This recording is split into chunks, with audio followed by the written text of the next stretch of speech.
We have just heard the new statement by the US President about a meeting with you, or not a meeting with you, about the Ukrainian crisis.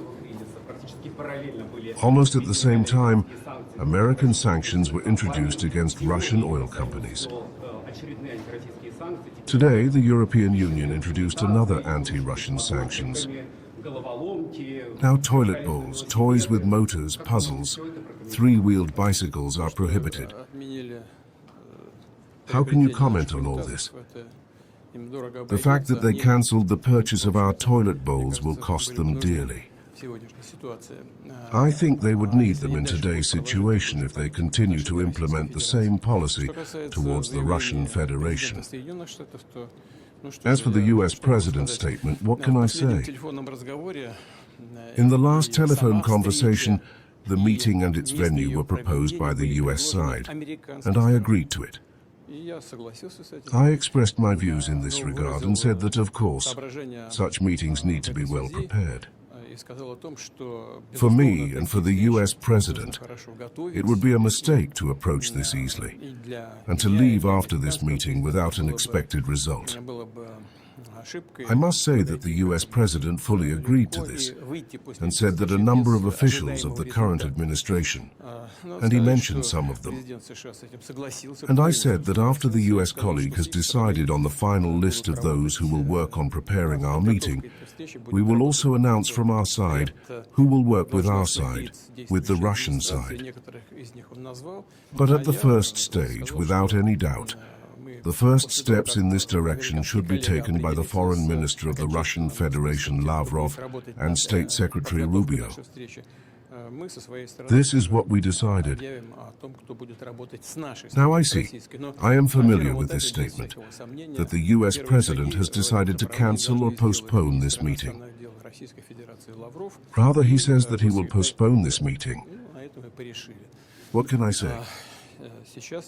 A dialogue is always better than any confrontation, than any disputes, or especially a war. Therefore, we have always supported the continuation of this dialogue, and now we support it. As for the new sanctions, first of all, there is nothing new here. Yes, they are serious for us, of course, this is clear, and they will have certain consequences, but they will not significantly affect our economic well-being.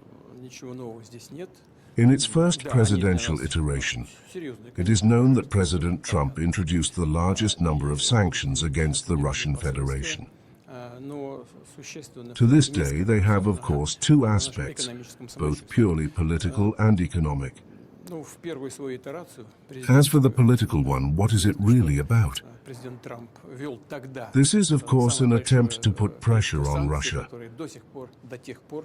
But no country or people who respect each other will ever do anything under pressure. And, of course, Russia has the privilege to feel and consider itself on this list of countries and peoples who respect each other. This is the first. The second is purely economic. Yes, but if we talk about the political part, then of course this is an unfriendly act towards Russia, this is obvious. And it does not strengthen Russian-American relations, which have just begun to recover. Of course, such actions by the US administration are damaging Russian-American relations. But as for the economic side, I repeat once again, of course, there is nothing good or pleasant here. But if we look objectively and professionally at the economic side of these sanctions, what do we see? At the moment, the US has 13.5 million barrels of oil per day, taking first place. In second place is Saudi Arabia, with about 10 million barrels per day. And Russia has about 9.5 million barrels per day. But the US consumes 20 million barrels per day. They sell something and buy even more. This is mainly the case in Canada, where they produce 13.5 million barrels per day and consume 20 million barrels per day. But the Russian Federation and Saudi Arabia sell more oil and oil products. I may be wrong about something, I may confuse something on the way, but the order will be approximately similar to reality. And what are they? Oil and oil products. Saudi Arabia sells about 9 million tons of oil to the foreign market, while the Russian Federation sells 7.5 million tons. This means that our contribution to the global energy balance is very significant. And now this balance has been created both in the interests of consumers and in the interests of manufacturers. Breaking this balance is a very ungrateful thing, including for those who are trying to do it. Why? Well, first of all, I must say that in general now the production is on the shelf. Of course, some part, not all of it, is impossible, but some part of Russian oil and oil products can be placed in the global market. But first of all, this requires time, and secondly, it requires large investments. Recently, we heard from the International Energy Agency for the first time that it is offering and setting up economic activity participants to invest in hydrocarbons. So far, everything has been the other way around. We spoke, including within the framework of the International Energy Agency, about the need to invest in alternative sources of energy. Yes, it is necessary, but it has become clear that we cannot do without hydrocarbons in the coming years and decades. This is obvious due to the growth in consumption. The global economy is growing, and the consumption of energy resources is increasing. So it is not possible to grow sharply at the moment.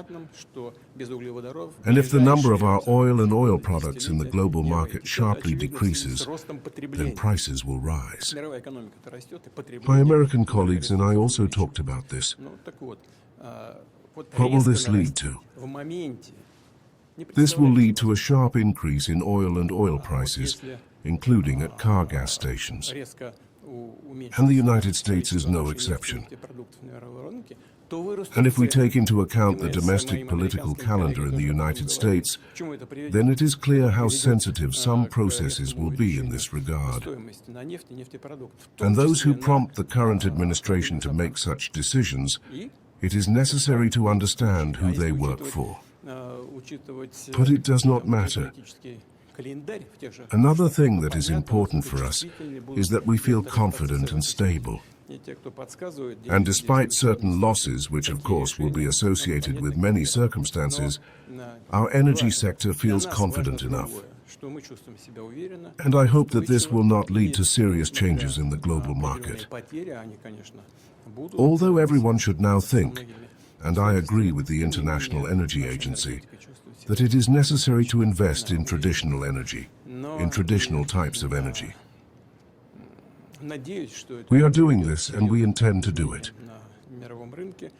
If, in the end, we do not move to some kind of pressure, but move to a serious conversation about the future, including in the economic sphere, then we have many directions for joint work. We are generally ready for this. But as we can see, this depends not only on the Russian Federation, but also on our partners, in this case the US. Thank you. How do you assess the use of Western long-range weapons? How do you personally assess the obviously contradictory signals that come from Washington the day before? The Washington Post and the Wall Street Journal said that the US had lifted the key restriction on the use of this weapon. Then Trump said that Tomahawks would not be supplied. And just an hour ago, Zelensky said again that Ukraine would receive a weapon that would hit almost 3,000 $3,000. In your opinion, is this an escalation? This is an attempt to escalate. But if such weapons are used to strike on Russian territory, the response will be very serious, if not overwhelming. Let them think about it. Thank you. Очень серьезно, если не сказать ошеломляюще. Пусть они об этом подумают.